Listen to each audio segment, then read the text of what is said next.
Monday. Dear Diary, my sister, Lizzie, died today. Wow.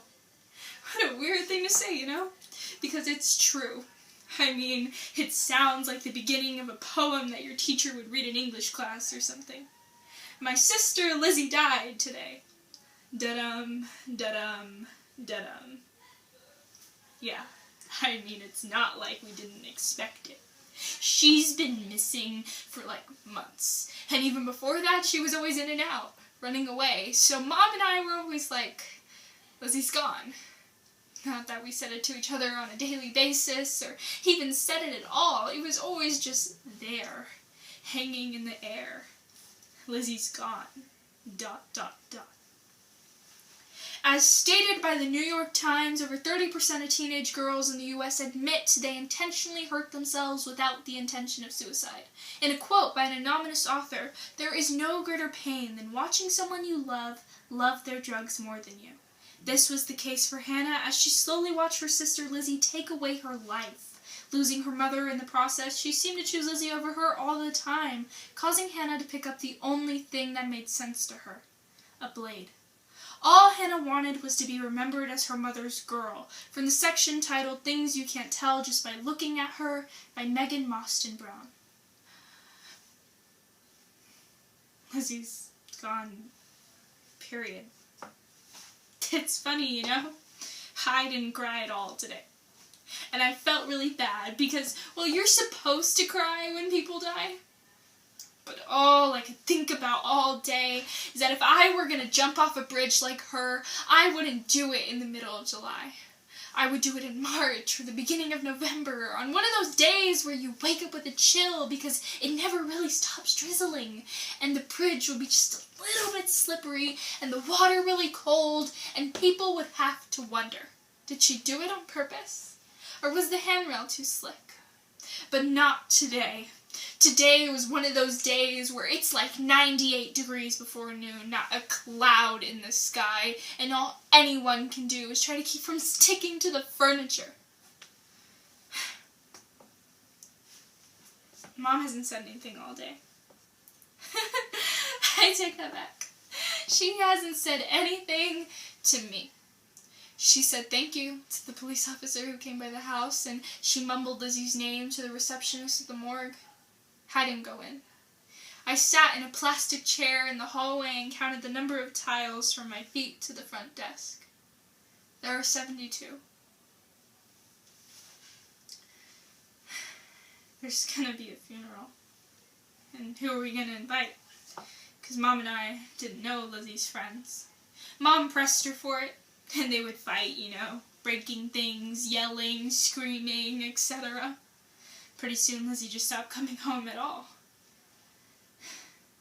Now that she's gone for good, it's like we can erase all the bad.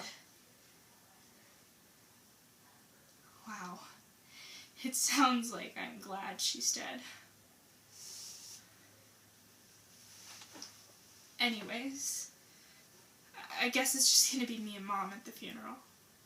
Maybe her friends, wherever or whomever they are, will throw something for her somewhere else, and one of them will get up to say a few things. I'd like to think that's true. I mean, someone somewhere has to have a few things to say about her. Tuesday. Dear Diary, I've been thinking, like, a lot. Which sucks because all I can think about is Lizzie. There was this article in the paper today, and they mentioned her, saying how sad it was that she died so soon, and what a statement it made on the demise of adolescence in our society. Then they gave a suicide statistic, and that's it. They left out everything. I mean, they didn't even talk to us. It's like they felt sorry for her without even knowing what really... I mean, she was a drug addict. This one night, right before she ran away for good, this car sort of pulls up in front of the lawn and just throws Lizzie onto the grass, and her face is in the grass, so I don't know if she's, you know, So I go outside to see what's going on, and I flip her over, and she's laughing, and her eyes, well, I can only see the white parts, and she says my name in this really gross way, and I'm so afraid that Mom will see, or that the neighbors will hear, so I try to get her to go inside really quietly. And I pinch my arm really hard because I don't want to see. All of this is just a lot when you're 15. And I've started to hurt myself. Wednesday. Dear Diary, last night the house was like suffocating quiet, so I used a straight razor. I usually don't. I prefer the pink Bic kind. Does the job, less damage. So I use a straight razor, and after, it's like fireworks and deep breaths and the good kind of weak knees all at once. Until I notice, well, there's no point in being graphic.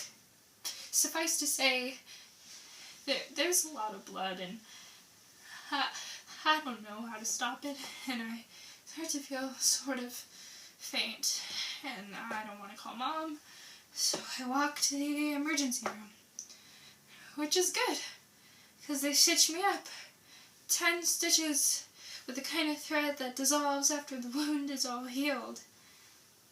But since I'm a minor, they make me sit in this office with this nurse, and she asked me if I've ever done anything like this before, which is the stupidest question I've ever heard. She can see the marks. And I answer yes, in this voice that doesn't even sound like me.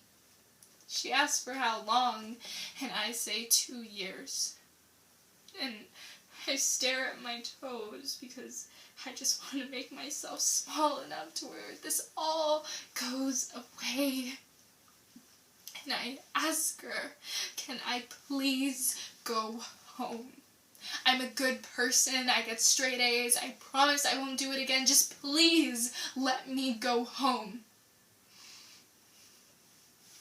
But she can't till my mom gets here. Thursday. Dear Diary, Mom's home planning for the funeral, and I noticed that all the knives and my razor, you know, the one I used to shave my legs with, are gone. And for dinner we have soup and salad. You know, things you don't have to cut. And I noticed she's peeking at my arms, and I mean, it's not like I've stopped. I can't. I've just moved my activities to a new region. And the only thing keeping me sane is this stupid fantasy I have where I swoop everything off the table. You know how like they do it in movies when they're trying to make a point, and all the plates come crashing down, and Mom's in such a shock that I did such a horrible, violent thing. And I'd strip down to my underwear, and I'd tell her what each scar meant and why it's there. And I'd say, this I did after you yelled at me because Lizzie broke curfew for the 87th time. And this I did after you missed my school play because you were too busy roaming the city at night looking for her. And this I did after we had to go bail her out of jail. And these are from when I cleaned the house, mopped the floors, and you didn't even notice. Because you were too busy about how she stole a stupid stereo. And these are from when you left me at a conveyor belt full of groceries because you thought you saw her in the parking lot. And while all the normal families loaded their brown bags into their station wagons to have normal family dinners, I was the mother who held your head in my lap because she wasn't there. And this long one that curves from my wrist, it's because you haven't spoken to me since last week when she died. I am still here.